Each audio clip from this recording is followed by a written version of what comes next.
Berselang beberapa kemudian, diriku tersadar. Tapi, di mana ini? Aku tak mengenal tempat ini. Ini bukanlah rumahku yang terbakar ataupun rumah baruku. Aku bangun dari tempat tidur, mengamati setiap detail ruangan tersebut. Ruangan ini begitu kental dengan arsitektur Jawa. Tiba-tiba aku dikejutkan dengan munculnya Mahia. "Assalamualaikum," sapanya. "Waalaikumsalam. Mahia, kita ada di mana?" "Kita berada di rumah Rio dan keluarganya. Di sini kamu akan dapat pertolongan." "Kau tak sadarkan diri selama berjam-jam." Rio panik.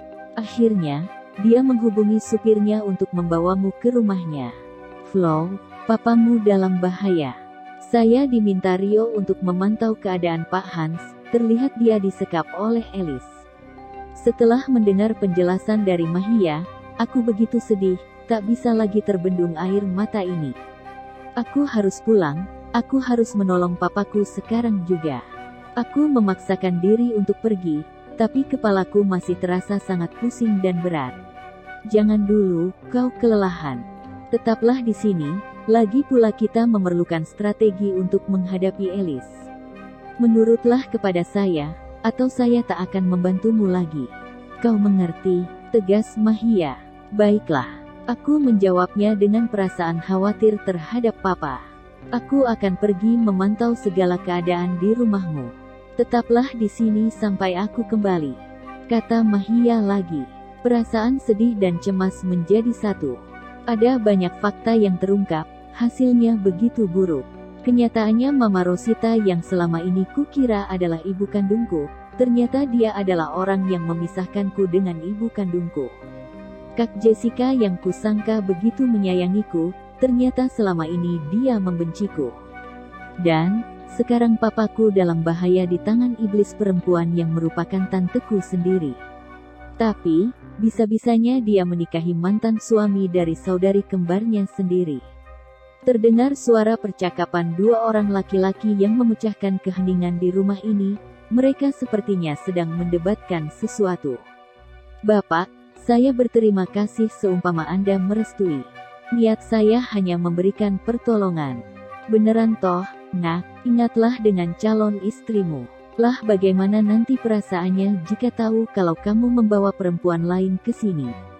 "Bapak tak perlu khawatir. Anakmu ini tidak punya niatan yang aneh-aneh dengan Florisa. Saya menghadap Bapak sekarang, karena ingin minta pertolongan Bapak." Iya. Apa yang menjadi kemauanmu, Nak?" "Saya berterima kasih jika Bapak mengizinkan Florisa belajar ilmu bela diri di sini." "Iya, saya izinkan, tapi kamu berhutang penjelasan dengan Bapak dan Ibumu tentang siapa anak perempuan itu dan apa saja masalah kehidupannya." "Iya Bapak, terima kasih banyak. Aku sama sekali tak mengerti apa yang dibicarakan oleh Rio dan bapaknya itu." Kemudian, tanpa ku sadari Mahia yang langsung mengartikannya semua pembicaraan mereka. Dari situ aku mengerti bahwa Rio ternyata telah memiliki calon istri. Hati ini rasanya begitu teriris. Apakah aku mulai mencintainya? "Papamu disekap di dalam kamar rahasia di lantai bawah rumahmu." Perkataan Mahia membuatku tersadar bahwa perasaan pribadiku sudah tak penting lagi. Sekarang aku harus fokus menghadapi masalah ini. Seingatku hanya ada gudang di sana, tidak ada kamar rahasia seperti apa katamu. Mungkin wanita berbau iblis itu yang telah mengubahnya menjadi kamar rahasia, bahkan dirimu sendiri tak pernah mengetahuinya, ujar Mahia. "Lantas, apa yang harus kita lakukan?" tanyaku cemas. "Tidurlah dulu, saya akan masuk ke kalungmu. Hari mau menjelang pagi. Kita harus istirahat untuk mengatur banyak strategi dengan Rio." Selepas Mahia meninggalkanku, aku kembali berbaring ke tempat tidur. Tapi mata ini tak bisa terpejam padahal aku terus berusaha untuk tidur. Banyak sekali kesedihan, kekhawatiran dan kesedihan yang aku rasakan, hingga rasa kantuk pun sudah tak terasa lagi. "Flo, kamu sudah bangun? Keluarlah, aku ingin bicara," kata Rio yang ada di balik pintu. Aku langsung membukakan pintu dan mulai melangkahkan kaki mengikuti Rio yang menuju ruang tamu. "Semalam aku sudah menceritakan setiap masalahmu kepada kedua orang tuaku. Mereka turut prihatin dan mereka mengizinkanmu menginap di sini hingga masalahmu selesai. Rio memulai obrolan kami. Terima kasih. Jawabku singkat. Kenapa matamu hitam dan membengkak? Apa kamu tidak bisa tidur? Beristirahatlah. Ada banyak hal yang harus kita lakukan untuk menghadapi Alice. Iya, tapi aku benar-benar tidak bisa tidur. Apa rencana kita? Apa kita akan mencari tahu tentang Tante Maudie lebih dulu? Ide bagus, Flo. Malam ini kamu harus mencari tahu apa yang ingin Tante Maudie tunjukkan terlebih dahulu. Setidaknya kita harus memiliki banyak informasi seputar Alice. Mahia akan terus memantau keadaan papamu. Jadi, jangan terlalu khawatir. Rio berkata panjang lebar. Obrolan kami pun selesai. Banyak pelayan di rumah ini. Sepertinya keluarga Rio adalah ningrat alias bangsawan. Segala sesuatunya dipersiapkan dengan baik. Mereka pun memperlakukanku sebagai tamu agung. Selepas mandi, para pelayan wanita menyediakan pakaian bersih untukku. Sebuah setelan kebaya dan batik dengan motif yang sangat indah. Beberapa lama kemudian, para pelayan meminta izin untuk menata rambutku. Mereka mengaturnya dengan begitu indah. Rambut coklatku yang awalnya tergerai begitu saja, kini disanggul modern dengan hiasan kepang dan hiasan bunga segar sebagai bando. Selama berada di sana, aku tak pernah melihat Rio. Aku pun tak berani menanyakannya kepada siapapun, karena menurut informasi yang aku dengar, yang aku tempati sekarang adalah rumah khusus tamu. Sementara, Rio dan keluarganya berada di rumah utama. Beberapa saat kemudian, Ibu Rio menemuiku. Dia begitu ramah dan sangat baik, sering sekali dia memuji kecantikanku. Mungkin jika Alisa ibu kandungku masih hidup, mungkin dia akan begitu menyayangiku, sebagaimana perasaan yang diperlihatkan oleh Ibunda Rio saat ini. Tak banyak yang aku lakukan selama berada seharian di rumah Rio. Sore pun pelayan menyiapkan baju ganti untukku. Tapi kuputuskan untuk memakai piyama motif batik saja. Aku ingin tidur lebih awal setelah menunaikan sholat isyak nanti. Akhirnya, setelah melaksanakan kewajiban ibadah 4 rakaat di malam hari, aku bisa tidur dengan cukup nyenyak.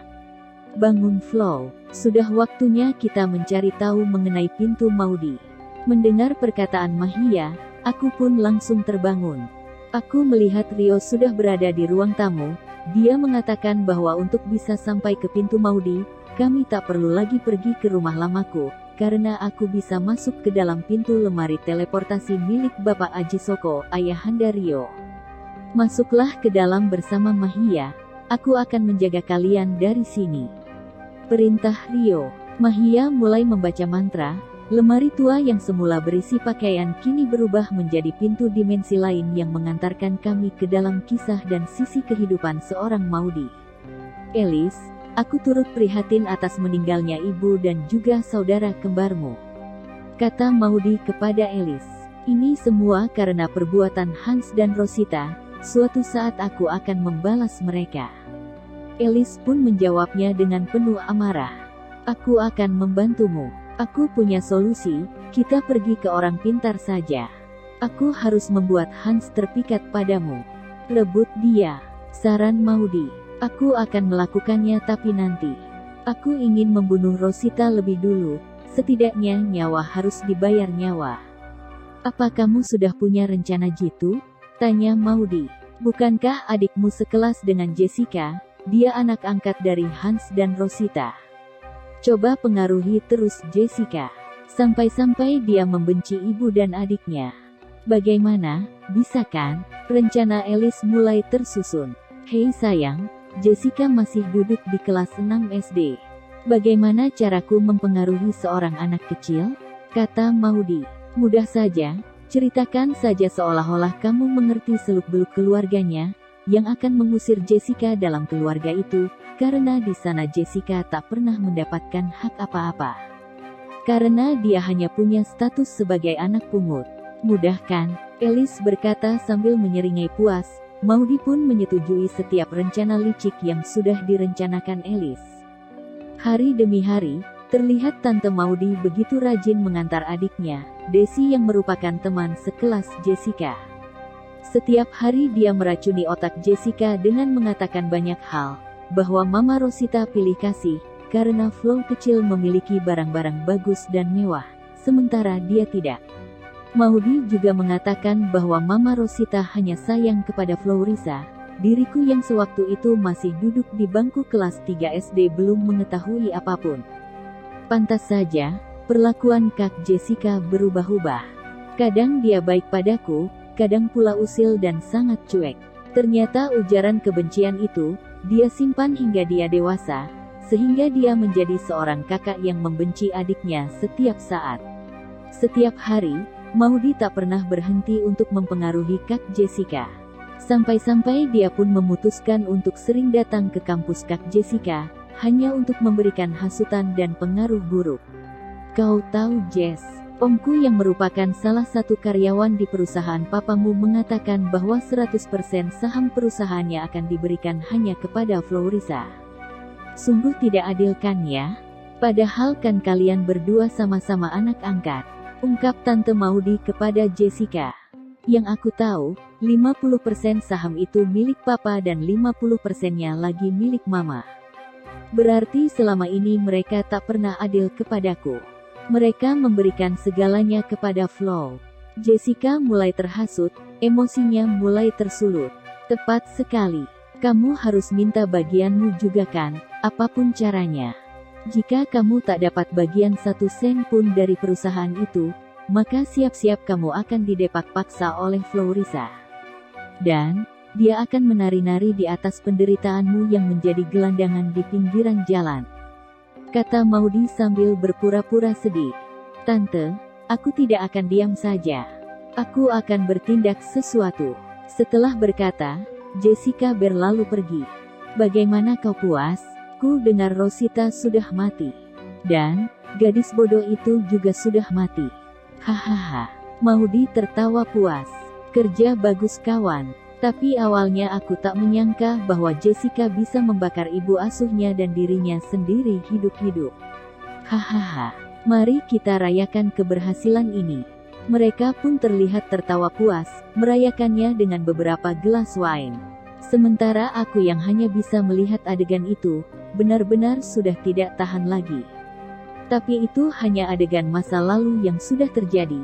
Walau aku ingin memukulnya, tanganku hanya akan meleset ke udara. Dalam adegan itu, beberapa bulan telah berlalu. Mereka mendengar kabar bahwa aku depresi berat dan dimasukkan ke rumah sakit jiwa. Alice, Hans membawa Flo ke rumah sakit jiwa, kata Maudy, yang merupakan mata-mata Alice. Kurang ajar sekali. Berani-beraninya dia membawa keponakanku ke sana. Akan aku balas perbuatannya itu. Kamu bisa memanfaatkan keadaan ini. Menikahlah dengan Hans, saran Maudy. Bodoh kau. Mana mungkin dia mau menikah denganku? Jelas-jelas aku ini adalah saudari kembar mantan istrinya. Kita akan pergi ke orang pintar. Pasanglah susuk pemikat, rayulah dia. Buatlah dia lupa bahwa kamu adalah kembaran Alisa. Ada banyak solusi sayang, ungkap Maudy. Ide yang cemerlang. Ayo. Sesuai dengan rencana, mereka pergi menemui orang pintar. Dia memasang beberapa susuk emas dan berlian di bagian wajah serta lidahnya. Bah dukun itu terlihat memberikan sesuatu yang dapat membuat papaku lupa dengan sosok Mama Rosita dan Mama Alisa. Ikat dia, ambil celana dalamnya, kubur benda ini bersama celana dalamnya dan bungkus menggunakan kain mori kain kafan. Baik Mbah, jawab Alice. Mbah, teman saya ini juga ingin punya perewangan yang setia supaya dia berhasil menjalankan setiap aksinya. Buat tameng gitu loh Mbah. Kali ini Maudy yang berbicara. Beberapa saat kemudian, Mbah Dukun membaca mantra, tangannya yang semula kosong kini telah menggenggam sesuatu. Ternyata benda itu berupa lipstik merah. Pakailah lipstik ini, hanya dalam keadaan yang darurat saja. Apapun yang kamu lakukan, ketika menggunakannya, polisi pun tak akan mengetahui jejakmu, sehingga kamu akan selalu aman. Baik Mbah, terima kasih. Ketika memberikan amplop coklat yang begitu tebal, mereka pun bergegas untuk pulang. Dengan mudahnya, Maudi dan Elis membeli satu unit rumah yang lokasinya tak jauh dengan rumah baru kami. Di dalam rumah itu, mereka selalu memantau keadaan papa, apapun yang dilakukannya, mereka begitu mengetahui dengan baik. Elis pun melamar pekerjaan di kantor papa, tanpa banyak pertimbangan, akhirnya dia diterima. Hari demi hari mereka lalui bersama, mereka sering bertemu. Dengan bermodalkan susuk pemikat, akhirnya Elis berhasil menikah dengan papa. Ketika berhasil menjadi istri sahnya, Elis mengambil salah satu celana dalam papa di dalam lemari dan menguburkannya di belakang rumah. Dia melakukannya persis dengan apa yang disarankan oleh Mbah Dukun itu.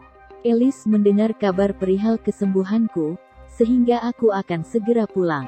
Elis begitu khawatir, dia takut bahwa aku sampai mengenalinya dan curiga kepadanya. Akhirnya dia memutuskan kembali menemui sang dukun untuk meminta sesuatu agar aku bisa menyayangi Elis seperti ibu kandungku sendiri. Barusan temanmu yang kemarin datang ke sini, sekarang kamu. Ternyata dua sahabat punya konflik yang sama, kata Mbah Dukun itu. Apa maksud Mbah? Temanmu yang bernama Maudi itu, kata Mbah Dukun itu lagi. Apa yang dia lakukan di sini? Elis mulai curiga. Akan ku katakan apabila kamu membayarnya dengan harga mahal. Baik Mbah, katakan saja. Ini bayarannya, Elis berkata sambil mengulurkan segepok uang. Mbah Dukun pun cepat menyambar amplop tebal itu. Ternyata temanmu juga suka dengan suamimu, dia ingin memilikinya dan menguasai hartanya. Dia itu pengkhianat. Tadi dia minta dipasangkan susuk pemikat, sudah aku lakukan. Tapi aku bekerja sesuai bayaran, jadi susuk yang aku pasang hanyalah barang yang sederhana, hanya susuk dari perak saja, cara kerjanya pun tak sebagus susuk yang kamu miliki itu. Terlihat sekali bahwa Elis begitu marah dan kecewa dengan Maudi. Selama ini hanya Maudi yang dijadikan sebagai tempat berkeluh kesah. Elis terpaksa merencanakan motif pembunuhan untuk sahabatnya sendiri. Sebulan telah berlalu, terlihat dalam adegan itu hubunganku dengan Elis begitu hambar. Tapi, berkali-kali terlihat jelas bahwa Elis begitu menyayangiku. Ternyata benar, di malam hari Elis masuk ke dalam kamarku, dia memastikan apakah aku sudah tertidur. Setelah itu, dia pergi ke rumah Tante Maudi dengan tergesa-gesa. Dia mengingat betul bahwa sebulan terakhir ini, Maudi terlihat menggebu-gebu untuk merayu dan mendapatkan papa. Hei Elis, kamu mau menginap? Sapa Maudi basa-basi. Iya, jawab Elis. Tumben, tanya Maudi heran. Iya, mumpung suamiku tidak ada di rumah. Aku kangen dengan kebersamaan kita. Oh, baiklah, akan aku buatkan coklat panas. Maudi pun menuju dapur. Elis masuk ke dalam kamar. Dikeluarkannya lipstik merah yang ada di kantong celananya. Dia memakai lipstik merah merona bak warna darah itu. Selesai memakainya, terlihat badannya bergetar hebat, matanya pun menyorot tajam, tawanya pun terdengar seram, siapapun akan merinding mendengarnya. Elis berjalan menuju dapur, dia mengambil pisau buah yang ada di atas mangkuk. Dia berada di belakang Maudi, dan menusukkannya keras ke punggung Maudi. Maudi berteriak kesakitan. Ahahahahaha. Apa yang kamu lakukan? Maudi berlari menjauhi Elis. Elis terus mengejarnya. Dia nampak begitu sangat cepat sampai-sampai Maudi sudah berhasil dia cekik. Maudi pingsan kehabisan oksigen. Elis menyeret tubuh lemah itu dan membopongnya ke atas kasur.